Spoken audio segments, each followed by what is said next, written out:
রাধে রাধে বন্ধুরা, কেমন আছো সবাই? আমিও ভালো আছি। নতুন আরেকটা ভিডিওতে তোমাদেরকে সামনে মা মেয়ে চলে এসেছি। তো মেয়ে তো স্নান হয়ে গেছে, তো অলরেডি তো ওকে খাবার দিয়ে এখন আমি শুয়ে দিব ওকে। তারপরে আমার ঘরে যাবতীয় কাজকর্ম সেরে নেবো। আমি স্নান করার আছে আমার, দেখতে পাচ্ছ আমি স্নান টান কিছু করিনি, তো স্নান করে নেব। তারপরে রান্না করব, অনেকটা কাজ আছে, হাজব্যান্ড চলে আসবে। তো এখন তো 11টা বাজে, মোটামুটি মোটামুটি বলতে কি বেজে গেছে। তো চলো আমি তাড়াতাড়ি করে ওকে রেডি করে দিই। অনেকটা হ্যাপি হয়েছে, দেখতে পাচ্ছ।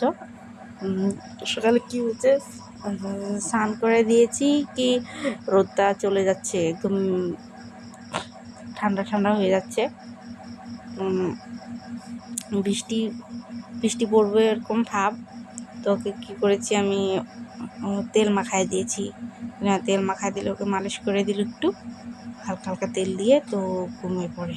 তো এখন টিপটা পরাবে, টিপটা পরতেই দেয় না, পরাতেই দেয় না, অনেকটা অসুবিধা করে। হাতটা এইভাবে করে দিয়েছি, দেখতে পাচ্ছ, হাতটা এইভাবে করে দিয়েছি, ও পরাতেই দেবে না আমাকে টিপ। ওকে না, ওকে গালে ওর ফেসে আমি ধরলে ওকে অপছন্দ। ঠিক ওর বাপের মতন একদম সব হাফ সব কিছু ওর বাপের মতন, বাপের চলে গেছে সব কিছু। ঘুমাবে ওর বাবা যেভাবে ঘুমাবে সেইভাবে ঘুমাবে, যেভাবে হাতটা রাখে ওইভাবেই, পাওটা রাখে ওইভাবেই। এখন তো ছোটো আছে, বোঝা যাচ্ছে না পাওটা কীভাবে রাখে, তো অলরেডি হাতটা বোঝা যায় এইভাবে রাখে ওর বাবা, ওইভাবেই রাখে।